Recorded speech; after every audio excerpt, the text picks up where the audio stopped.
وقل رب أدخلني مدخل صدق وأخرجني مخرج صدق واجعل لي من لدنك سلطانا نصيرا.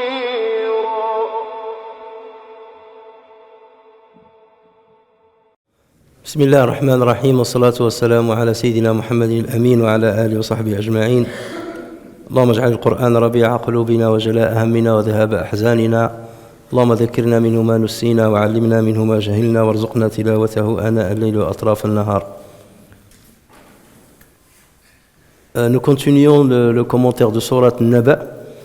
Et la dernière fois, nous nous sommes arrêtés à une série de bienfaits que Allah Azza wa Jal a fait et une série de choses que Allah Azza wa Jal a fait dans ce monde qui prouvent l'harmonie dans laquelle il a fait le monde et qui prouve bien entendu son omnipotence pour pouvoir ressusciter les êtres humains après leur mort.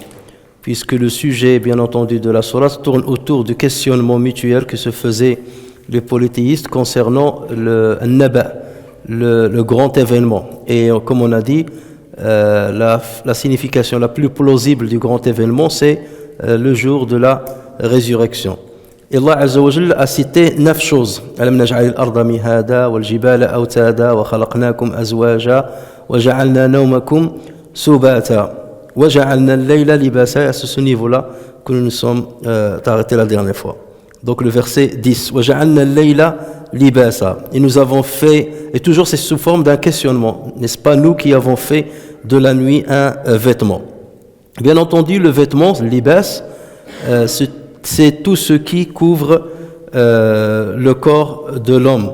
Et là, bien entendu, dans ce verset, il s'agit d'une métaphore attribuée à la nuit. Pourquoi ? Parce que la nuit, elle enrobe l'être humain avec le calme qu'elle va lui procurer après une longue journée de travail. Et la nuit, quelque part, est considérée comme un vêtement parce que le vêtement, ça protège. Et la nuit, chez les Arabes, était un moment de protection. Lorsque les Arabes étaient engagés dans une animosité contre une autre tribu, une tribu contre une tribu, puisque les Arabes se refusaient d'attaquer la tribu adverse pendant la nuit. Ça, c'était un code chez les Arabes, ne jamais s'attaquer pendant la nuit. Donc lorsqu'il fallait attaquer, c'est toujours à l'aube. Contrairement à ce qui se passe aujourd'hui, c'est plutôt dans la nuit qu'on choisit toujours les attaques, parce que c'est ce qui différencie ceux qui ont des avancées technologiques de ceux qui se combattent avec des moyens rudimentaires. De plus, le vêtement a pour objectif de protéger l'être humain du froid, par exemple, de la chaleur, et en même temps de lui donner un embellissement, de lui donner une beauté dans son apparence. Et quelque part, la nuit joue ce même rôle, puisque la nuit, c'est le moment du sommeil, le moment propice pour le sommeil, et donc ce sommeil-là qui va donner une certaine quiétude au corps, un certain apaisement, et qui permet à la personne de se ressourcer afin d'affronter une nouvelle journée de travail. Et nous savons très bien que quelqu'un qui n'arrive pas à dormir assez, c'est quelqu'un qui nuit à sa santé. Et même lorsqu'on veut parfois punir quelqu'un, on l'empêche de dormir. Et lorsqu'on enlève le sommeil à quelqu'un, donc là, il peut commencer à halluciner, il peut commencer à perdre sa santé, son immunité, elle chute. Et voilà pourquoi on dit souvent que quelqu'un qui veut avoir une bonne immunité, parmi les critères qu'il faut qu'il respecte, c'est de passer une certaine période de sommeil. Donc voilà pourquoi Allah Azza wa Jal a donné cette métaphore. Ja'alna al-layla libasa. Il vous couvre, il vous protège, il vous permet de vous ressourcer, et donc il joue tous ces rôles-là en même temps. Wa ja'alna nahara ma'asha. Et assigner le jour pour des affaires, ou bien pour les affaires de la vie. Et al-ma'ash, c'est le substantif du verbe asha. Wa asha, ça veut dire il a vécu. Vivre, ou bien le verbe vivre, c'est asha. Il ma'ash, c'est ce qui permet à la personne de vivre décemment. c'est ce qu'il va gagner, c'est l'argent qu'il va générer à travers son travail, afin qu'il puisse vivre d'une manière digne. Et donc Allah Azza wa Jal nous informe que la journée a été faite justement pour que les êtres humains puissent aller en quête de leurs besoins alimentaires, aller en quête d'un travail pour subvenir à leurs besoins. Et ceci, quelque part, nous montre que la nuit n'est pas forcément le bon moment propice à travailler. Parce qu'il faut savoir que c'est la question de l'industrialisation du travail aujourd'hui, le travail à outrance qui a poussé les êtres humains aujourd'hui à instaurer le travail nocturne, le travail de la nuit. Alors que normalement, c'est pas un travail qui dure dans le temps. Ça peut être une exception pour certains métiers bien précis, surtout par exemple les médecins, les pompiers, ainsi de suite, à tour de rôle par exemple, pour se reposer. Mais la nuit n'a pas été faite pour travailler. Et pourquoi? Parce qu'Allah Azza wa Jal nous a créés avec une chronobiologie bien particulière. Nous savons très bien que nous avons dans le cerveau certains organes dans le cerveau bien précis, comme par exemple l'hypothalamus et l'hypophyse, qui jouent un rôle très très important dans ce qu'on appelle le chef d'orchestre, pour orchestrer la sécrétion de certains hormones pendant la journée. Et ceci, c'est-à-dire ces sécrétions hormonales ont un lien direct avec le jour ou la nuit, avec le cycle luminaire. Et donc, lorsqu'on travaille pendant la nuit, c'est que notre biologie ne concorde pas avec le travail. Notre biologie ne suit pas. Et là, on parle maintenant d'ailleurs d'une science à part entière qui s'appelle la chronobiologie, où on détermine justement comment le corps fonctionne selon le rythme circadien. Et vous avez des animaux, par exemple, qui sont plutôt nocturnes. Vous prenez par exemple les rongeurs, ce sont des animaux nocturnes. Et vous allez voir que leur chronobiologie ne ressemble absolument pas à celle de l'être humain. Voilà pourquoi parfois il ne convient pas d'étudier certaines thématiques sur certains animaux nocturnes et de faire une extrapolation sur l'être humain. Parce que l'être humain, c'est un être qui est diurne par nature, alors que certains animaux sont nocturnes par nature et leur chronobiologie diffère de celle de l'être humain. Et d'ailleurs, plusieurs recherches ont montré que ceux qui travaillent la nuit ont certains problèmes de santé, surtout à long terme. Et le pire, c'est le 3-8, ça c'est encore le pire, parce que à chaque fois que le corps essaye de s'adapter, parce que quand même le corps il a une certaine plasticité, à chaque fois qu'il essaye de s'adapter, donc il trouve un problème à trouver un rythme qui est assez harmonieux et stable. Et voilà pourquoi donc Allah dit nous avons fait du jour un moyen pour aller travailler les affaires de la vie courante. Ensuite il a dit et nous avons construit au-dessus de vous 7 renforcés. 7, ça fait référence aux 7 cieux. 7 cieux renforcés. La question, comme on a toujours dit, des 7 cieux, c'est une question qui reste un mystère aujourd'hui. Alors, il y a deux grandes visions, 2 théories. La première théorie qui dit que, puisqu'Allah Azza wa Jal a dit nous avons embelli le ciel le plus bas avec des lumières, donc ça ferait référence aux étoiles. Donc pour certains, ils disent que ce que nous voyons aujourd'hui, là où il y a des étoiles, c'est que le ciel le plus bas. Ça veut dire qu'il y a 6 autres ciels au-dessus de ce ciel le plus bas qu'aujourd'hui la science n'arrive pas à découvrir dans sa totalité. Mais il y a une autre théorie, une autre hypothèse qui a été donnée aussi par des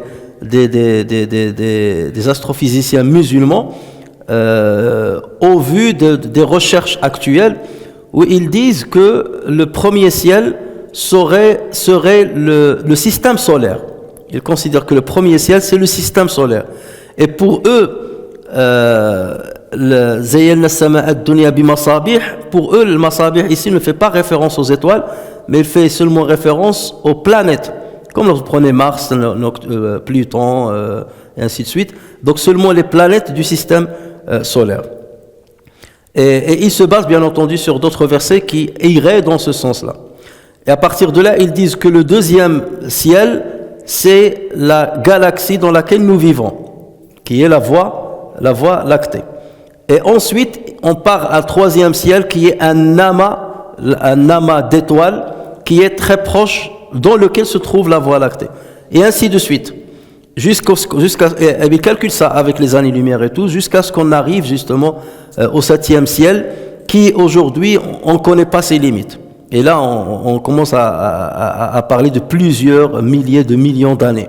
Donc là, on est à des dimensions qu'on ne peut pas compter. Donc ça aussi, c'est une théorie qui commence à prendre, qui commence à être exposée par certains musulmans en se référant au Coran. Mais bien entendu, tant que la science n'est pas arrivée au bout de ses découvertes, donc on ne peut pas être affirmatif. Même si cette théorie paraît un petit peu respecter un peu l'essence de ce que dirait le Coran. Et Allah Azza wa Jal, en parlant justement de ces sab'a, ça veut dire que ce sont des cieux qui sont superposés l'un au-dessus de l'autre, comme si c'était une construction avec des éléments solides. Alors que dans le ciel, on a des éléments bien entendu éparpillés, les étoiles, les planètes, les comètes et ainsi de suite. Mais tout ça est tenu justement par certaines attractions qui fait comme si on est face à une construction solide composée de briques.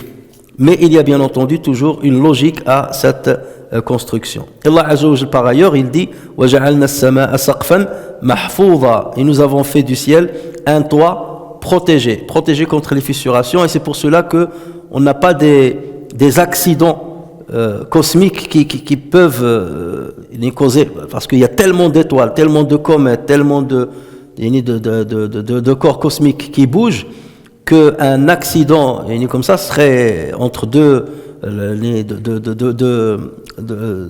comètes par exemple, produirait des conséquences qui sont graves. Mais on voit que bien entendu ces accidents sont rares, et bien entendu il y a une certaine harmonie, une certaine logique à travers laquelle ou selon laquelle évolue le cosmos tel que Allah Azza wa Jalla l'a créé. C'est pour ça qu'il parle de l'bina, de la construction. Ou le bina, c'est toujours une construction qui respecte un plan défini et prédéterminé, une architecture qui a été prédéfinie. Et Allah Azza wa Jalla a défini comment ce ciel va être construit pour que ça soit un toit bien protégé. Ensuite, Allah Azza wa Jalla dit وَجَعَلْنَا سِرَاجًا وَهَّاجًا. Alors là, je voulais aussi aborder une question par rapport à une question qui se pose beaucoup. Est-ce que les êtres humains seraient seuls dans ce cosmos-là, ou est-ce qu'il y aurait d'autres créations? Ça aussi, c'est une question qui se pose. Là, bien entendu, beaucoup disent que tant que Allah Azza wa Jalla n'a pas parlé d'une autre création dans le Coran, à part bien entendu les anges et les djinns, donc on ne peut pas donner une affirmation à ce niveau-là. Mais il y a parfois quelques versets qui vont dans le sens de l'existence d'autres créations. Lorsque Allah Azza wa Jalla dit وهو على جمع أنزلنا من السماء السماوات والأرض من دابة, le verset ne vient pas, من دابة هو على جمعهم إذا يشاء قدير. Lorsqu'il parle des cieux et de la terre, est-ce qu'il y a mis comme dabba? Ou dabba, c'est كل ما يدب, tout ce qui peut marcher. Et là, ça ne fait pas forcément référence ni aux anges ni aux djinns.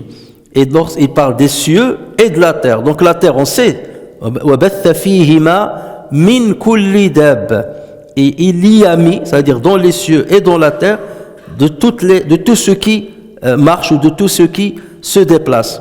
Et donc là, puisqu'il parle même dans les cieux, ça veut dire que dans les cieux, il y aurait peut-être d'autres planètes qui ressembleraient à la nôtre avec d'autres créations. Donc ça reste quand même quelque chose qui est très ouverte, et le Coran n'est pas très catégorique à ce niveau-là.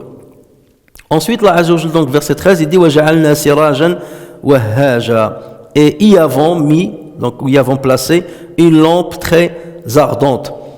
Et siraj, c'est la lampe, et l'wahhaj, donc ça serait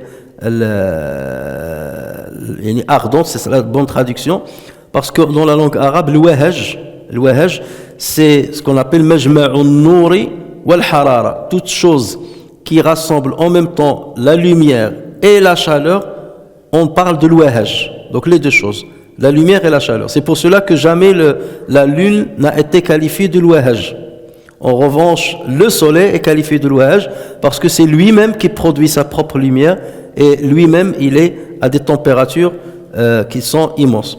On estime la température à la surface du soleil à 5500 degrés Celsius, ce qui est vraiment immense. Alors que pour la lune, Allah Azza wa Jal, par exemple, il dit وَجَعَلَ الْقَمَرَ فِيهِنَّ نُورًا. Il a mis le Coran dans les cieux en tant que nour, en tant que lumière. وَجَعَلَ الشَّمْسَ سِرَاجًا. Et il a fait du soleil une lampe. Et forcément, la lampe, elle produit sa propre lumière et elle est brûlante. Ensuite, Allah Azza wa Jal dit وَأَنزَلْنَا مِنَ الْمُعْصِرَاتِ مَاءً ثَجَّاجًا. Et nous avons fait descendre des nuées. Alors, les nuées, la meilleure traduction pour le mu'asirat, c'est les essoreuses. Les essoreuses. Et nous avons descendu des essoreuses une eau abondante. Ali ibn Abi Talha a rapporté sur Ibn Abbas radiyallahu anhuma qu'il a dit le mu'asirat veut dire les nuages. Les Arabes le disaient aussi. Le mu'asirat fait référence aux nuages. Al-Farra, qui est une grande référence dans la langue arabe, dit ce sont les nuages, des nuages bien particuliers. Le mu'asirat ne se dit pas à n'importe quelle catégorie de nuages, à n'importe quel type de nuages. Ça se dit de certains nuages qui sont pleins d'eau, mais bon, la pluie n'est pas encore descendue. Lorsque le nuage regorge d'eau et l'eau n'a pas commencé encore à tomber, mais il regorge d'eau, là on parle de mu'asirat. Et ceci en référence à la femme qu'on appelle al-mu'asir. La femme al-mu'asir, c'est une femme qui est arrivée au terme de ses menstrues, c'est-à-dire ses menstrues vont commencer, mais ils n'ont pas encore débuté. Il n'y a pas encore la sortie du sang. Ça veut dire le sang, il est bien emmagasiné dans les vaisseaux de son utérus, mais on dit qu'elle est mu'asir. Donc elle est sur elle va bientôt avoir ses menstrues, puisque son utérus regorge de sang. Et on parle donc justement de la femme al-mu'asir. Donc c'est ça la signification de al-mu'asirat, et qui regorge d'eau. Mais il y a une autre signification, pas seulement regorger d'eau, parce que lorsqu'on parle de l'asr, on parle de l'asr, c'est quoi l'asr? Le jus, comme pressé. Voilà, donc on parle de presser. Ou bien lorsque tu prépares du linge, d'accord? Qu'est-ce que tu fais à la fin? Tu les sors. Tu les sors. Donc c'est vrai, lorsque tu prépares ton linge, il regorge d'eau. Et ensuite tu commences l'asr. D'accord? Dès que tu exerces une pression ou deux pressions dans deux sens différents, donc c'est là où l'eau va commencer à sortir. Donc là on parle plutôt de l'asr. Et donc c'est à cela que fait référence ce verset-là. Ça veut dire ce sont des nuages qui regorgent d'eau, mais avec l'effet du vent qui est fort, donc il va faire descendre cette eau-là d'une manière abondante, mais pas d'une manière continue. Là aussi c'est une autre caractéristique de al-mu'asirat. Regardez le prophète sallallahu alayhi wa sallam dans un hadith, il dit afdalu al-hajji al-ajju wa-thajju. Afdalu al-hajji al-ajju wa-thajj. Le meilleur, ce qu'il y a de meilleur dans le pèlerinage, c'est al-ajj. Al-ajj, c'est lorsque tu élèves la voix par labbaik Allahumma labbaik, labbaik la sharika laka labbaik. At-talbiya, cette élévation de la voix, on parle de al-ajj. Wa-thajj, c'est le fait de verser le sang. D'accord? C'est le fait d'immoler al-hadi. Et le sang qui va sortir de la bête, on parle de thajj. Et cette manière dont le sang sort, elle est bien particulière. Pour ceux qui ont déjà fait l'expérience, lorsque vous immolez un mouton ou un ovin ou un bovin, qu'est-ce que vous remarquez? Vous remarquez que le sang ne sort pas d'une manière continue. D'accord? Vous avez un bout qui sort, ensuite ça s'arrête un petit peu, ensuite il ressort, ensuite il ressort. Et ça va suivre quoi? Ça va suivre les battements cardiaques. Parce qu'une fois vous tranchez les carotides, qu'est-ce qui se passe? Le cœur, il pousse le sang vers le cerveau. Et donc, puisque vous avez coupé les carotides, donc le sang va sortir d'un seul coup. Ensuite, le temps que les ventricules du cœur vont se relâcher, donc il y aura un petit arrêt. Et ensuite, le temps qu'ils se remplissent, que les ventricules se remplissent de sang, donc après, il va pousser le sang et donc il va sortir d'une manière saccadée. D'accord? C'est ça la signification de thaj. Et c'est pour cela qu'on réserve ce terme-là spécialement au sang qui sort d'une bête immolée. Mais là, Allah Azza wa Jalla a dit وَأَنزَلْنَا مِنَ الْمُعْصِرَاتِ مَاءً ثَجَّاجًا. Ça veut dire que c'est une eau qui ne descend pas d'une manière continue, d'une manière normale.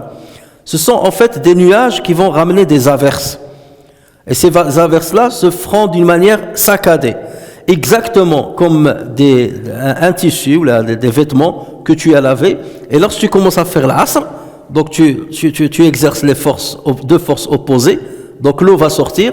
Ensuite, le temps que tu reprennes tes forces une deuxième fois et tu serres, et ainsi de suite. Et donc ça se fait d'une manière saccadée. Donc c'est la description qu'Allah Azza wa Jalla a donnée à ces nuages. Et c'est la seule fois où il parle justement de l'mu'asirat.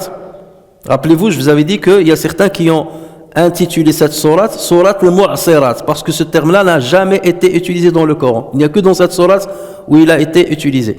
Ce qui lui donne une spécificité et qui montre que Allah Azza wa Jalla est en train de parler d'une catégorie de nuages qui est bien spécifique. Et d'autant plus que tout de suite après, il va dire لِنُخْرِجَ بِهِ حَبًّا وَنَبَاتًا وَجَنَّاتٍ أَلْفَافًا. On va revenir à al-hab al-nabat. Le jannat al-alfafa, ça veut dire faire référence à des jardins luxuriants. Mais al-alfafa, ça veut dire que les arbres et les plantes de ces jardins-là s'entrelacent. يَلْتَفُّ بَعْضُهَا عَلَى بَعْضٍ. S'entrelacent. Ça veut dire que vous allez trouver les arbres qui s'entrelacent entre eux, les lianes qui s'entrelacent avec les arbres. Et donc il y a une végétation qui est très très très dense. Or, le Coran a été révélé chez les Arabes de la péninsule arabique. Et là-bas, il n'y a pas ce genre de jardin. Il n'y a pas ce genre de jardin. Et même ce genre de nuage, c'est très très très très très très rare là-bas. D'accord? Donc ici, Allah Azza wa Jalla fait plutôt référence à des jardins bien particuliers et à des endroits de la terre bien particuliers. Là, il s'agit plutôt du climat tropical. C'est là où on trouve justement des jardins de ce genre-là. Et ce genre de pluies qui sont très répandues, et qui donnent justement des forêts qui sont très très denses et très luxuriantes. Alors que les Arabes ne connaissent pas ce genre de forêt. Et Allah Azza wa Jalla est en train de parler de quelque chose qui sont, théoriquement, qui sont censés connaître. Mais c'est quelque chose, même s'ils ne la connaissent pas, ça veut dire qu'il existe par ailleurs. D'accord? Et ça, ça démontre le caractère universel du Coran. Et encore des preuves scientifiques que Dieu donne pour montrer qu'il maîtrise tout ce qui se passe sur sa terre. Regardez, même lorsque Allah Azza wa Jalla interdit le porc, le khinzir, le porc n'existait pas en Arabie. C'est pas un animal qui vit en Arabie, c'est un animal qui vit dans les forêts. Et on n'a pas des forêts dans la péninsule arabique. D'accord? Mais Allah Azza wa Jalla savait à l'avance que cet islam va se répandre dans des pays où il y aura des forêts, où il y aura le khinzir. Et c'est pour ça qu'il a insisté sur la question de khinzir, alors que ce n'était pas un animal qui était consommé par les Arabes de l'époque. Mais pourquoi Dieu il a insisté à ce point-là? D'accord? C'est parce que l'islam a un caractère universel et il va toucher des gens qui vivent dans des contrées où il y a ce genre d'animaux. لِنُخْرِجَ بِهِ حَبًّا وَنَبَاتًا وَجَنَّاتٍ أَلْفَافًا. Pour faire pousser par elle, par ces nuées, pour faire pousser par elle grains et plantes et jardins luxuriants. Si on voit les plantes d'une manière schématique, il y a deux catégories de plantes. Il y a des plantes avec des pieds, et c'est ce qu'on appelle les arbres ou bien les arbustes. Il y a des plantes sans pieds. Et les plantes sans pieds, il y a deux catégories. Des plantes, des herbes, donc comme les pelouses, ou bien des graminées, ça veut dire un petit pied mais avec des graines. Et par exemple, dans le monde aujourd'hui, on compte à peu près 12 000 races de graminées. Et regardez, Allah Azza wa Jalla a commencé par parler des plantes où il y a des graines. Il a parlé de l'hab. Ensuite, nabat. Ensuite, jannatin alfafa. Jannat alfafa, ça fait référence aux forêts. Parce qu'on a dit l'alfafa, luxuriante. Donc, il a parlé des graines, ensuite de l'herbe, et ensuite des forêts. Ou bien des jardins avec des arbres. L'être humain, de quoi a-t-il le plus besoin? Il a le plus besoin dans son alimentation des graines. Pour ça, le pain, le riz, l'orge. Donc, le pain avec le blé ou le pain avec le riz, l'utilisation du riz pour certains pays, ou bien l'orge. Tout ça, ce sont des graminées, enfin des graines, desquelles on a vraiment besoin. Ça fait partie de notre alimentation principale. Ensuite, il a parlé de tout ce qui est herbe. Et là, ça fait plus référence à l'alimentation des animaux de l'être humain, desquels il va profiter. Il va élever des animaux qui ont besoin des herbages, qui ont besoin de l'herbe, et lui, il va consommer après. Donc ça vient en deuxième lieu. C'est pour cela qu'on peut être végétarien à la limite, se contenter des graines, mais et ne pas manger. Donc ça vient en deuxième lieu. On peut se passer de la viande. Et ensuite, il a parlé de jannatin alfafa, des forêts. Ça fait référence plutôt aux arbres. Et nous, les arbres, en général, c'est les arbres fruitiers qui nous servent le plus, bien entendu. Et les fruits restent quelque chose de secondaire. Ils sont importants pour les vitamines et tout, mais ça reste quand même secondaire en comparaison avec les grains ou avec les animaux. Ça vient en troisième lieu. Et c'est peut-être pour cela qu'il y a cet ordre-là dans ce verset-là. لِنُخْرِجَ بِهِ حَبًّا وَنَبَاتًا عَادْ وَجَنَّاتٍ أَلْفَافًا. Et le alfaf, la majorité des savants spécialistes de l'arabe, ils disent que l'alfaf, c'est un jama' qui n'a pas de singulier. Dans la langue arabe, il y a plusieurs pluriels qui n'ont pas de singulier. C'est comme par exemple lorsque tu dis nisa. C'est quoi le singulier de nisa? Tu ne peux pas sortir de cette racine-là un singulier. D'accord? Les femmes, il y a mra'atun. Mra'atun, donc c'est une autre racine arabe. C'est une autre racine arabe. Et donc vous avez plusieurs mots comme ça. Donc l'alfaf, ça n'a pas de singulier, même si certains ont dit c'est lifun. Mais beaucoup disent que ce terme-là n'existe pas en arabe. Mais en tout état de cause, Allah Azza wa Jal fait plutôt référence à des forêts luxuriantes où il y a énormément de pluie qui donne énormément de végétaux et une grande densité végétale. Ensuite, donc là, jusque-là, Allah Azza wa Jal a cité donc les 9 choses importantes qui sont censées stimuler la méditation de l'être humain afin d'être convaincu qu'Allah Azza wa Jal peut ressusciter l'être humain à partir de la mort. Parce que c'est lui qui a fait tout ça. Layl, Nahar, Jibal, Khalaqnakum Azwaja. Tout ça, c'est pour stimuler notre méditation sur ces choses-là. Ensuite, Allah Azza wa Jal va passer maintenant à une autre partie de la sourate où il va parler de Yawm al-Fasl. Inna Yawm al-Fasli kana miqata, le jour du jugement. Parce que après tout, c'est à propos de ce jour-là que les politistes se questionnaient mutuellement. Inna yawm al-fasli kana miqata, le jour de la décision a son terme fixé. Al-fasl, que veut dire al-fasl? Inna yawm al-fasli, donc Allah Azza wa Jalla a qualifié le jour des résurrections de yawm al-fasl. Et vous savez, dans le Coran, le jour de résurrection a été qualifié de plusieurs qualificatifs. Yawm al-tanad, Yawm al-talaq, Yawm al-hisab, plusieurs, il y en a énormément, plus d'une dizaine. Et parmi ces qualificatifs, il y a Yawm al-fasl. Al-fasl signifie quoi? Ça signifie afsilu shay'an an shay'an, ça veut dire séparer, ça veut dire la séparation entre deux choses mélangées. Ou là, des choses mélangées au pluriel. Tafsilu hada an hada. D'accord? Lorsque deux enfants se disputent, tafsiluhuma. Tu écartes l'un de l'autre. Ils se mélangent, donc un tape sur l'autre, et après tu les sépares. D'accord? Donc ça c'est la première signification. La deuxième signification de l'fasl, c'est d'arbitrer entre deux protagonistes. ou deux antagonistes, ou entre deux personnes qui ont des opinions différentes, opposées. Donc tu viens et tu tranches entre les deux. Tu dis celui-là a raison et celui-là a tort. Et ça, c'est la fonction du juge qui va trancher entre ceux qui s'opposent. Et le jour du jugement, bien le jour de la résurrection, joue ces rôles-là. Puisque, en même temps, il va trancher entre ceux qui s'opposent. Vous avez toujours ceux qui disent « moi je crois en l'existence d'un Dieu », l'autre qui disent « Dieu n'existe pas » et tout ça. Donc deux opinions qui sont diamétralement opposées. Et le jour du jugement va trancher entre eux. Qui a raison, qui a tort. Et il va trancher entre eux puisque il y aura un jugement et donc il y aura une rétribution comme il y aura une punition. Et donc c'est cette rétribution et punition qui va trancher entre eux et séparer entre eux les gens de l'Yamin ou les gens de Shimal. Wa l'iyadu billah qu'Allah Azza wa Jalla nous en préserve. Et d'ailleurs, même le fasl, parfois, c'est un qualificatif qu'on donne même au Coran. Innahu la qawlun faslun. Innahu la qawlun faslun wa ma huwa bil hazl. Sauf qu'ici, il vient avec nakira, d'une manière indéterminée. Innahu la qawlun faslun. Alors que le jour de résurrection, il vient avec le déterminant. Yawmul fasl. Wa ma adraka ma.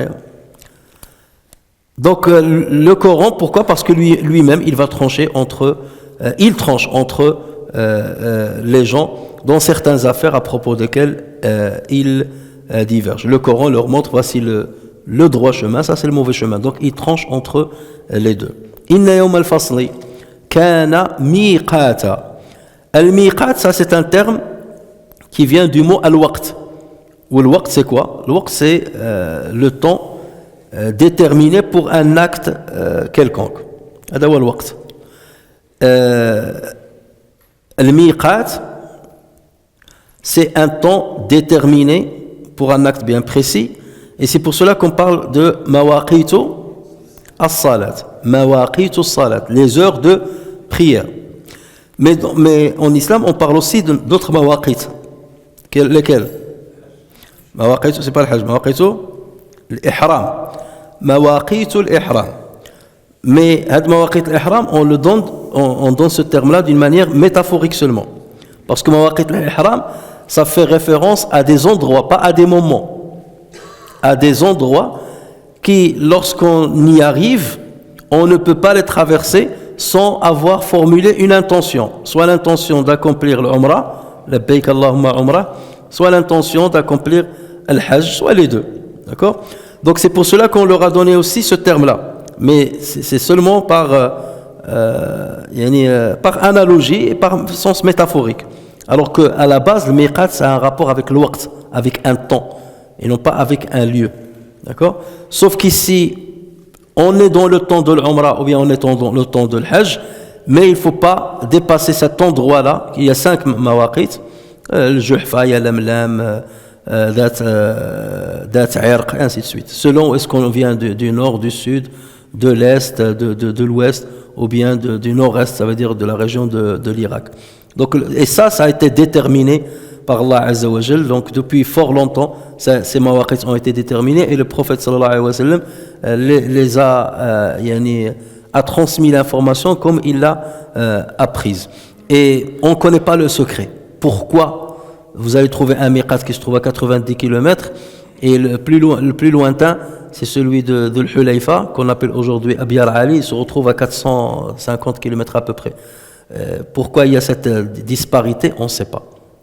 Peut-être qu'un jour, on déterminera quelle est la signification de ces mawaqit et qu'est-ce qu'elle désigne. Mais pour l'instant, on ne sait pas. En tout cas, c'est quelque chose qui est déterminé par Allah Azza wa Jal. Et ça revient à Ibrahim alayhi salam et ça a été montré par Allah Azza wa Jal. Donc, inna yawm al-fasli kana miqata. Ça veut dire miqata, ça veut dire c'est un temps déjà déterminé. C'est un temps déjà déterminé. Kana, c'est pour ça qu'il a utilisé le passé. Inna yawm al-fasli kana miqata. Il est déjà déterminé, il est déjà connu par Allah Azza wa Jal. Donc, ce n'est pas parce que il a tardé à venir qu'il n'existe pas. Le retard de quelqu'un, l'arrivée de quelqu'un ne signifie pas qu'il ne viendra pas. D'accord? Et c'est pour ça il demande au prophète sallallahu alayhi wa sallam, dis à Dieu de nous ramener, il est pour le voir tout de suite. C'est Dieu qui décide. C'est lui qui sait, qui a déterminé le moment où ça va venir. Et peut-être ça viendra plusieurs générations après vous, mais en tout cas, chacun aura son miqat déjà. Lorsque la mort viendra à l'un, c'est que sa fin est venue, et l'heure de sa mort est venue. Inna yawm al-fasli kana miqata, yawma yunfakhu fi as-suri fata'tuna afwaja. Le jour où l'on soufflera dans la trompe, vous viendrez par troupes. As-sur, yawma yunfakhu fi as-sur. As-sur, le prophète sallallahu alayhi wa sallam l'a expliqué. Un bédouin lui a dit, ya Rasulallah, ça veut dire quoi as-sur? Et le prophète sallallahu alayhi wa sallam lui a dit, as-suru qarnun yunfakhu fi. Sur, c'est une corne dans laquelle on soufflera.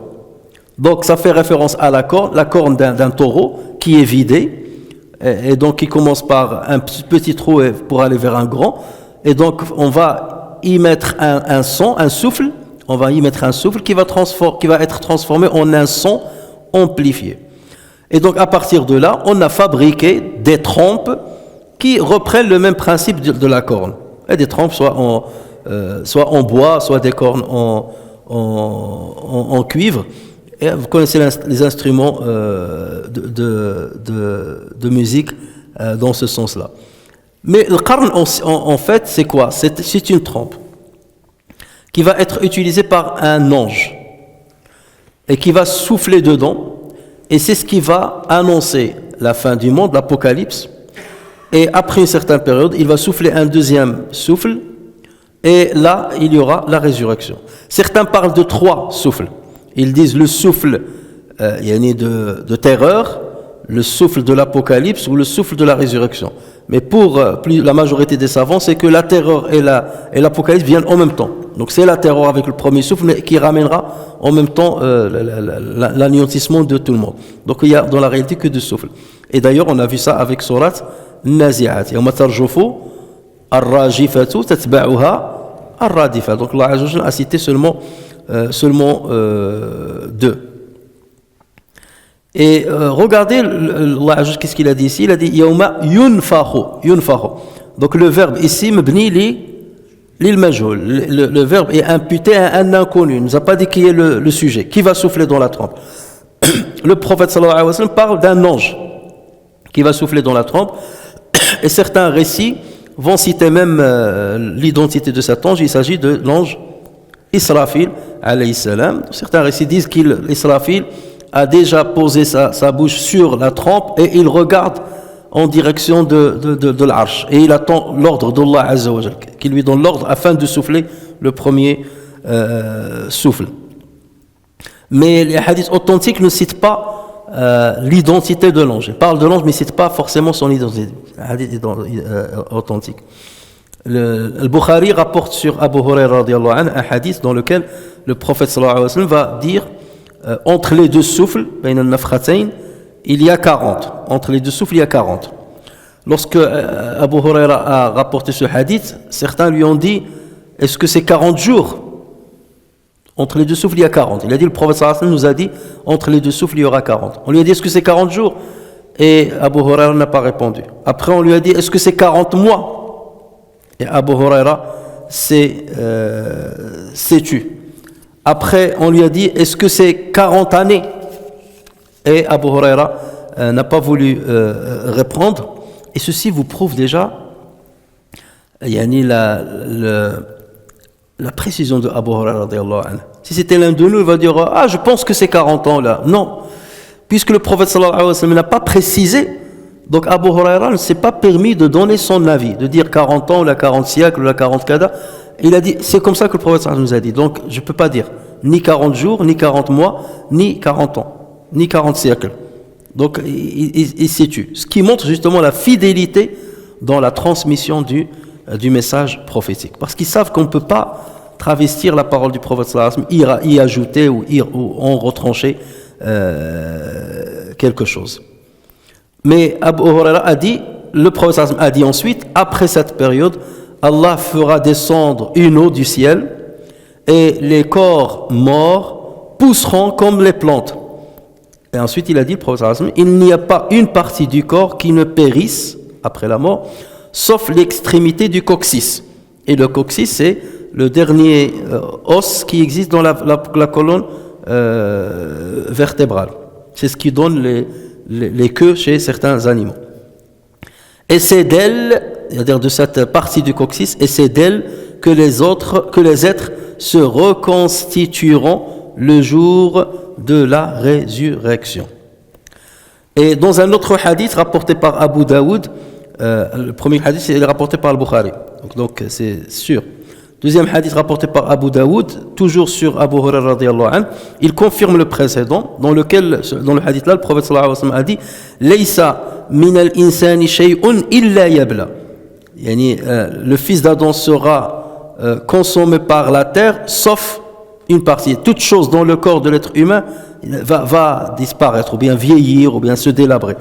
Illa azman wahida, sauf un seul ossement. Illa azman wahidan, wa huwa ajbu dhanab. وهو عجب الذنب ومنه يركب الخلق يوم القيامة. Donc le fils d'Adam sera consommé par la terre sauf l'extrémité du coccyx duquel il fut créé et duquel il sera reconstitué. Duquel il fut créé et duquel il sera reconstitué. Alors certaines études scientifiques ont confirmé cette vérité dite par le prophète sallallahu alayhi wa sallam. Puisque on a montré que les cellules mères, ce qu'on appelle les cellules mères, qui sont les premières cellules constituées après la fécondation entre un ovule et un spermatozoïde. Donc vous savez, donc lorsqu'il y a fécondation, le spermatozoïde va donner son patrimoine génétique qui va entrer dans le noyau de l'ovule, et donc là on aura le patrimoine génétique de la femelle et le patrimoine génétique de la femelle, du mâle et de la femelle, et l'ovule qui a été déjà préparé pour accueillir ce patrimoine génétique et se dédoubler, parce que c'est dans l'ovule qu'on trouve tout le matériel qui permet la multiplication, on ne le retrouve pas dans le spermatozoïde. Et donc après on parle de l'œuf. Lorsqu'on dit ovule, lorsqu'il est seul, dès qu'il y a fécondation, on parle de l'œuf. L'œuf, comme vous le savez, donc va subir plusieurs subdivisions, ce qu'on appelle les mitoses. Donc il se divise par 2, ensuite les 2 vont se diviser par 4 et ainsi de suite. Donc le premier amas de cellules, on les appelle des cellules mères. Et on a découvert que ces cellules mères, bien entendu, vont se développer. Et la cellule mère, la première cellule, elle se divise en 2, n'est-ce pas?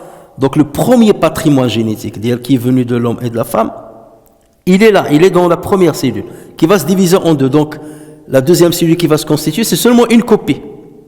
D'accord? L'original, il est toujours là. Après, chaque copie va donner 2. L'original de départ, il va donner 2 autres. Et ainsi de suite. Mais il y aura toujours l'original qui continuera de travailler. L'original, les cellules originales, toutes premières, elles restent dans la région du coccyx. Du futur embryon.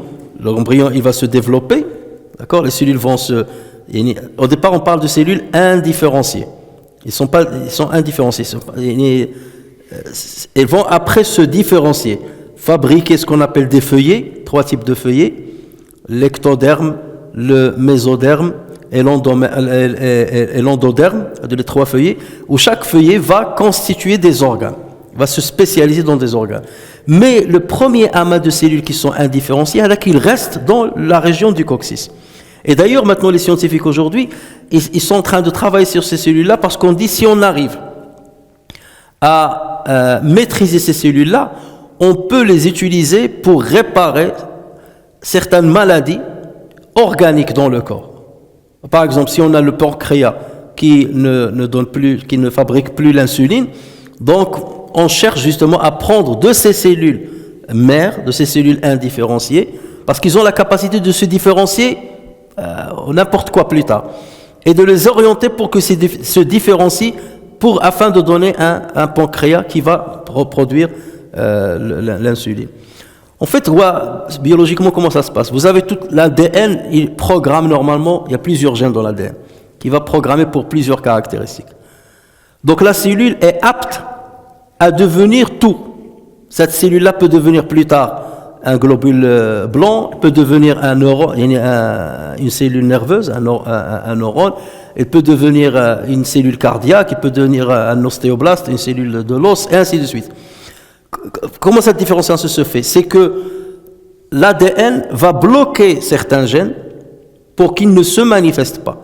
Et il va laisser seulement un gène particulier qui va s'exprimer, et c'est lui qui va donner une différenciation de la cellule qui va lui permettre de donner tel organe ou tel autre organe, ou bien avoir telle spécificité et non pas une autre spécificité.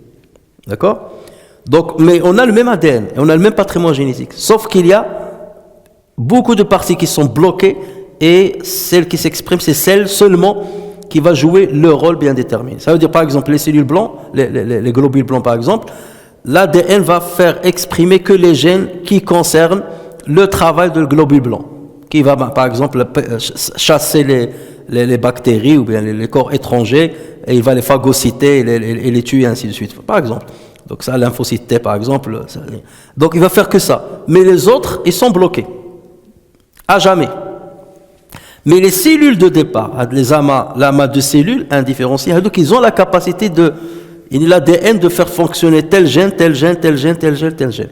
Et c'est pour cela qu'on parle maintenant de la thérapie génique, c'est ce qu'on essaye de faire. D'avoir une main mise sur l'ADN des cellules indifférenciées afin de les orienter comme on veut.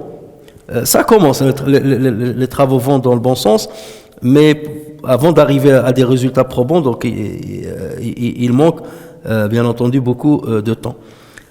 Regardez, le professeur Asmi va parler du coccyx. Comme par hasard, on découvre que c'est dans le coccyx que se trouve l'amas des cellules indifférenciées, qui peuvent, justement lorsqu'ils sont stimulés, se développer dans tous les sens. Ça veut dire que la résurrection peut se faire à partir de ces cellules-là, puisque l'ADN peut laisser libre cours à tous les gènes de s'exprimer, contrairement à d'autres cellules où il y a eu blocage de certains gènes. Et il n'y a qu'un gène ou deux ou trois qui va s'exprimer. Est-ce que le prophète il a ramené ça? Et d'ailleurs, celui qui a découvert ça, c'est un biologiste, un biologiste allemand qui s'appelle Hans Sperman. Il a eu un prix Nobel en 1935 grâce à cette découverte. Il a eu le prix Nobel parce que c'est pas une découverte simple, c'est une découverte qui est extraordinaire. Et donc regardez, depuis 14 siècles déjà, le prophète sallallahu alayhi wa sallam, il parle du coccyx. La partie du coccyx, c'est de celle-ci, et c'est celle de là que l'homme a été créé, ou là elle a été développée, et c'est de là que l'homme va être ressuscité. Et on a déterminé justement qu'une partie du coccyx ne peut pas être détruite, ni par pression, ni par des produits chimiques, ni par radiation. Donc elle ne trouve pas la mort, ni par chaleur. Ça veut dire que n'importe quel être humain qui décède, même si ses ossements s'effritent, même si ses cellules, je ne sais pas ce qui leur arrivera, mais cette partie du coccyx, elle reste intacte. Elle reste intacte, indestructible. Donc tu as été dévoré par un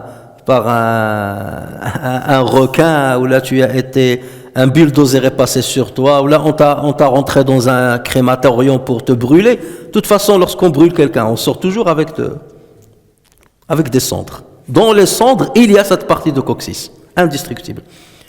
Et donc lorsque le prophète a dit Dieu va faire tomber une sorte de pluie du ciel, lorsque cette pluie-là va toucher la partie de coccyx qui est dans le sol, c'est comme un grain qui va pousser. Et c'est pour ça qu'Allah Azza, chaque fois qu'il parle de la végétation, après il dit toujours c'est ainsi que vous allez être ressuscités. Donc c'est cette pluie qui va tomber du ciel. Dès qu'il va toucher, il y a de la partie du coccyx de chacun de nous, le coccyx va être stimulé. Et lorsqu'il va être stimulé, les gènes vont commencer à s'exprimer. Et forcément, lorsqu'ils vont s'exprimer, ils vont, de la même manière qu'ils t'ont donné, lorsque tu étais dans le ventre de ta mère, et ils vont te donner une deuxième fois, sauf que cette fois-ci, le ventre, c'est la terre. Et tu vas sortir avec les mêmes caractéristiques que tu avais auparavant, puisque les gènes sont les mêmes, sont intacts. Et d'ailleurs, même maintenant, on essaie de faire certaines cuisines biologiques. Lorsqu'on a découvert certains restes de mammouth, on essaie d'extraire l'ADN du restant des mammouths qu'on a trouvé dans certaines régions, et dans l'espoir de prendre ces gènes-là et de pouvoir les stimuler ou les mettre dans un ovule d'un éléphant femelle afin que l'éléphant femelle puisse donner naissance à un mammouth. Bon, c'est la théorie de Jurassic Park. Mais même la théorie là, elle se base sur des données scientifiques. C'est pas du rêve. Qui sait? C'est pas du rêve. Mais en tout état de cause, ça confirme ce que dit le prophète sallallahu alayhi wa sallam. Et si on le fait, on va pas dire youpi, l'être humain a eu la capacité de ressusciter le mammouth. Oui, on va le dire, c'est sûrement. Mais tout de suite, on va leur dire, et dans ce cas, Dieu est capable de ressusciter l'être humain ou pas? Donc, parce que vous disiez que la résurrection est impossible. Ben, si on se baserait sur le hasard, ben, puisque cet ADN il est dans la terre de tout le monde, donc arriverait à un moment le hasard, si on suppose que c'est le hasard qui a tout fait bien comme il le faut, d'ici je ne sais pas combien de siècles, des millions d'années ou des milliards d'années, le hasard va faire qu'un jour ton ADN qui est encore dans la terre après ta mort va ressusciter et donner l'être humain. D'accord? Mais en tout état de cause, on finira par dire ce que Dieu dit est vrai. Et justement, ces petits détails que le prophète sallallahu alayhi wa sallam donnait, il ne les donnait pas de lui-même. C'est pas possible qu'il s'aventurerait à parler du coccyx et tout ça. Pourquoi il va parler de tout ça? Et la science, plusieurs siècles après, vient pour confirmer ce que disait le prophète sallallahu alayhi wa sallam. Et d'ailleurs, Allah Azza wa Jalla dit kama bada'na awwala khalqin nu'id. De la même manière que nous avons commencé la première création, nous allons la recommencer. Il l'a dit pour samawat. يوم نطوي السماء كطي السجل للكتاب أو للكتب كما بدأنا أول خلق نعيده. Mais c'est exactement la même chose pour l'être humain. Il suit exactement la même logique. De la même manière que tu as été créé la première fois, tu seras ressuscité la deuxième fois. يوم ينفخ في الصور. Donc ينفخ c'est Israfil alayhi salam qui va le faire. C'est lui le sujet. يوم ينفخ في الصور, donc la trompe. فتأتون, vous allez venir. تأتون أفواجا, vous allez venir par troupe. Par troupe selon votre appartenance, par troupe selon votre foi, par troupe selon... déjà, selon votre appartenance religieuse, croyants, pas croyants. Donc les groupes de croyants différents des groupes de non-croyants. Par groupe de communauté. Chaque prophète sera avec sa communauté. Et le prophète sera avec la communauté musulmane. Chaque prophète viendra à la tête de sa communauté. Donc ça, c'est une troupe. Et après, dans la communauté elle-même, il y aura des troupes. Les meilleurs, les moyens, ceux qui ont commis des péchés. Voilà, chaque groupe se ressemble dans certaines de leurs caractéristiques de foi ou des œuvres qu'ils ont accomplies sur terre. Et le fa signifie que ça va se faire rapidement.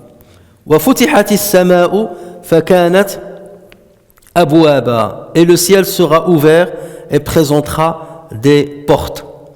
Alors, il parle dans le passé toujours. Le ciel sera ouvert et présentera des portes. Soit As-Sama va précéder le souffle, c'est-à-dire va s'ouvrir. Ces portes-là de Sama vont s'ouvrir avant le souffle, le premier souffle. Soit c'est la conséquence du souffle. En tout cas, ça s'accompagne. Les deux s'accompagnent. Fath As-Sama et An-Nafr. Had Futihat As-Sama, pour la majorité des savants, il faut la comprendre dans son sens métaphorique. On a ouvert le ciel et il va se présenter sous forme de porte. Dans le sens métaphorique, parce qu'Allah a utilisé la même expression pour décrire le déluge de Nuh alayhi salam. Allah dit à ce propos, فَفَتَحْنَا أَبْوَابَ السَّمَاءِ. Je vais regarder ici. فُتِحَتُ السَّمَاءُ فَكَانَتْ أَبْوَابًا. En parlant du déluge de Nuh alayhi salam, فَفَتَحْنَا أَبْوَابَ السَّمَاءِ بِمَاءٍ مُنْهَمِرٍ. Nous ouvrîmes alors les vannes du ciel à une pluie torrentielle, de même que nous fîmes jaillir des sources de la terre, au point que l'eau du ciel et celle de la terre se confondirent. Suivant un arrêt fixé d'avance. Donc c'est pour cela que Fath As-Sama, le jour de résurrection, le jour de l'Apocalypse, c'est dans le sens métaphorique. فَكَانَتْ أَبْوَابًا, il va être des portes. La porte, elle fait référence à quoi? Elle fait référence à une ouverture dans une construction solide pour permettre le passage d'un lieu vers un autre. C'est ça ce que ça veut dire la porte. Elle est dans une construction solide pour permettre le passage d'un lieu vers un autre. Pourquoi la sama va s'ouvrir, les portes de sama vont s'ouvrir? Est-ce que c'est pour tomber la pluie? Non, c'est pas ça. C'est pour laisser descendre les anges. C'est comme si les anges maintenant sont retenus, comme si ils étaient retenus par des portes. Et d'ailleurs, cette expression revient souvent, même lorsque le prophète sallallahu alayhi wa sallam a parlé de Mi'raj, il est monté avec Jibril alayhi salam, Jibril est toqué à chaque ciel. Et on lui dit, qui est là? Il dit, je suis Jibril. Et qui est avec toi? On lui dit, c'est Mohammed. Et on ouvre la porte. Et même lorsque le Bara ibn Azib il parle de l'issue de l'âme après la mort, de l'âme du croyant, les anges viennent pour prendre l'âme, et ils montent et les portes du ciel vont s'ouvrir. D'accord? Donc là, c'est pour permettre l'accès. Donc là, c'est pour que les anges descendent afin de participer au jugement des êtres humains. Donc il n'y aura plus cette limite cette barrière entre les résidents du ciel et les résidents de la terre sur laquelle on va être jugé. Allah Azza wa Jalla dit à ce propos d'une manière plus explicite. C'est pour ça qu'il faut toujours aller chercher les versets qui expliquent les versets. Adawat tafsirul Qur'ani bil Qur'an. Faire l'exégèse du Coran avec le Coran. Wa yawma tashaqqaqu as-samaa'u bil ghamami wa nuzilat al malaa'ikatu tanzila al mulku yawma idhin al haqqu lir rahman wa kana 'ala al kafirina yawman 'asira. Et le jour où le ciel sera fondu, là il a parlé des fissures, le ciel sera fondu par les nuages et qu'on fera descendre des anges. Ce jour-là, la vraie royauté appartient au tout miséricordieux. Regardez, heureusement qu'il a parlé de la miséricorde ici. La vraie royauté appartient, parce que là on parle du jugement. Et il a cité le miséricorde, pour rassurer les croyants. Donc ce jour-là, la vraie royauté appartient au tout miséricordieux, et ce sera un jour difficile aux infidèles.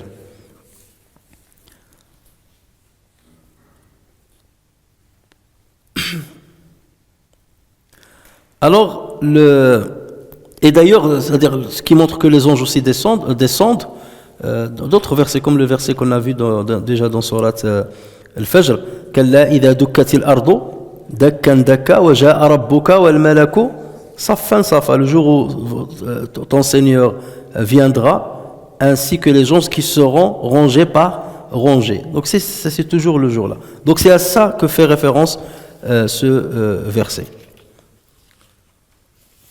وَسُيِّرَتِ الْجِبَالُ فَكَانَتْ سَرَابًا. Et les montagnes seront mises en marche et deviendront un mirage. وَسُيِّرَتِ الْجِبَالُ فَكَانَتْ سَرَابًا. Ici donc Allah Azza wa Jalla parle du devenir des montagnes le jour de l'Apocalypse ou le jour de la résurrection. Et Allah Azza wa Jalla fait référence ou mentionne le devenir des montagnes à plusieurs reprises dans le Coran. Si on ramène tous les versets qui parlent, la majorité des versets qui parlent du devenir des montagnes, à chaque fois il va l'exprimer d'une certaine manière. Mais il faut comprendre qu'il y a une complémentarité entre les différentes citations et non pas une opposition. D'accord? Par exemple, Allah Azza wa Jalla dit وَحُمِلَتِ الْأَرْضُ وَالْجِبَالُ فَدُكَّتَا دَكَّةً وَاحِدًا. Le jour où la terre et les montagnes seront soulevées puis tassées d'un seul coup. Donc là, il parle des montagnes qui vont être soulevées, puis tassées. C'est une conséquence de ce qui va, une des conséquences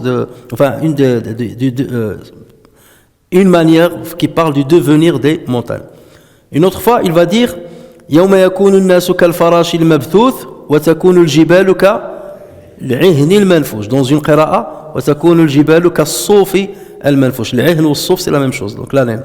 Le jour où les gens seront comme des papillons éparpillés et les montagnes seront comme la laine cardée. Donc là, il parle d'une autre manière. Tout à l'heure, il a dit ils vont être soulevés et ensuite ils vont être tassés. Là, il va dire que les montagnes vont devenir comme de la laine cardée. Or, la montagne, c'est quoi? C'est un amas de pierres solides. Comment ils vont devenir de la laine? On le sait aujourd'hui. Vous le savez là comment... On parle de quoi? De la laine de roche. On parle de la laine de verre. On parle de la barba papa. Ça vient toujours de quelque chose qui a été solide. Donc, à l'époque du prophète sallallahu alayhi wa sallam, vous dites aux gens, à l'époque, aux compagnons du prophète, la roche peut devenir une laine, peut devenir de la laine. Allez dire ça à un compagnon. La roche devenir d'elle, les montagnes vont devenir de la laine. Bien entendu, celui qui croit en Dieu, il croit, le Coran l'a dit, c'est possible. Mais est-ce qu'ils avaient des éléments qui prouvent ça? Non, parce ils étaient dans l'incapacité d'arriver, parce qu'il faut arriver à un certain température. Comment on fabrique la laine minérale? C'est qu'on porte les minéraux de départ, les produits de départ comme la roche ou le verre, à des températures extrêmes qui dépassent les 1400 degrés. D'accord?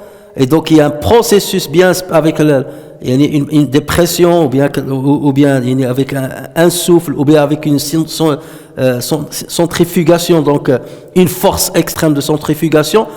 C'est à partir de là, c'est comme la barbe à papa.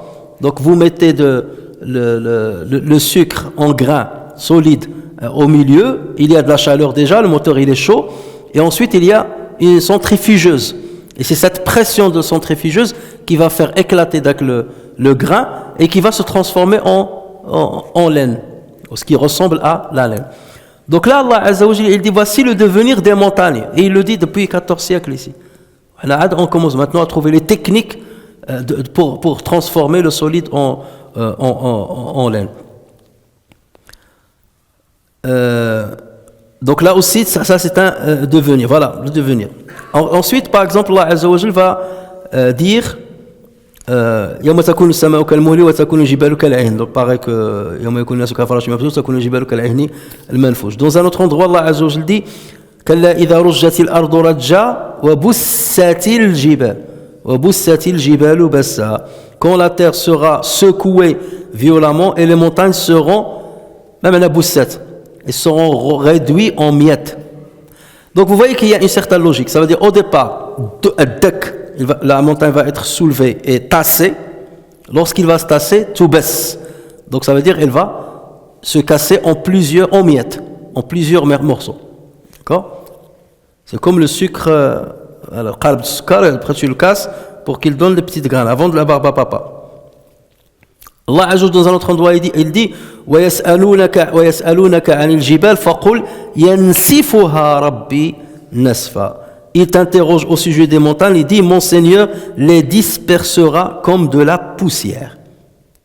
Donc vous voyez, au départ, c'est comme si tu prends, vous connaissez le qalb du sucre, hein? Le sucre en grands morceaux. Donc tu as deux coups, donc tu commences à frapper dessus avec un poids pour le casser en petits morceaux, ensuite en miettes, d'accord? Et c'est que là que la force de centrifuge va pouvoir permettre de le transformer en laine. Mais si tu prends les gros morceaux et tu les mets dans la centrifuge, ça ne donnera absolument rien. Donc il faut qu'il soit en poussière quelque part. Donc vous voyez que certains vont dire mais il y a de l'opposition. Une fois il dit bassa, il y a un sifouha, parfois tu sais au jibal, parfois c'est quoi ça? Non, il faut rassembler tous les versets et voir qu'il y a un ordre. Il y a un ordre logique dans ce qu'Allah Azza wa Jalla dit. Et la science actuelle va pouvoir déterminer que c'est possible.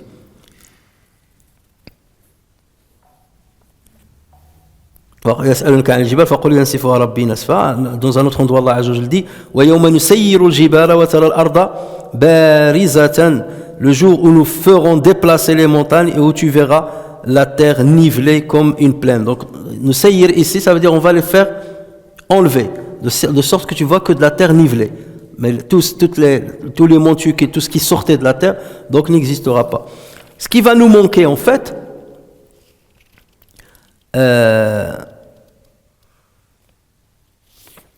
pour compléter justement ça, c'est la température. Parce qu'on a dit, je dis tout à l'heure, pour arriver justement à transformer le solide en laine, il faut qu'il y ait de la température. Et regardez lorsqu'Allah dit le jour où le ciel sera comme du métal en fusion. Donc là, ça fait référence à du métal en fusion. Donc forcément, la température, elle est extrême. Et tout de suite, il a dit et les montagnes seront comme de la laine. Donc il y a le parallèle entre la température et les montagnes sous forme de laine. Vous voyez? Donc il y a la question de la pression physique pour la réduire en miettes, en poussière, et il y a la présence de la chaleur qui va permettre la transformation en laine. Donc vous voyez qu'il y a les éléments qu'on utilise actuellement pour avoir de la laine à partir de minéraux. Donc elles sont rassemblées dans tous ces versets. Et lorsqu'Allah ajoute dans une autre sourate, il dit وَسُيِّرَتِ الْجِبَالُ فَكَانَتْ سَرَابًا.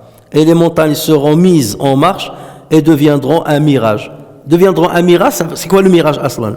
Le mirage, c'est ce qu'on croit être de l'eau dans un désert aride où il y a beaucoup de soleil. C'est ce qu'on croit être de l'eau, mais dès qu'on arrive à l'eau, on pensait de l'eau et je viens à la place qui est censée contenir l'eau, je viens et je ne trouve pas l'eau. Donc, ça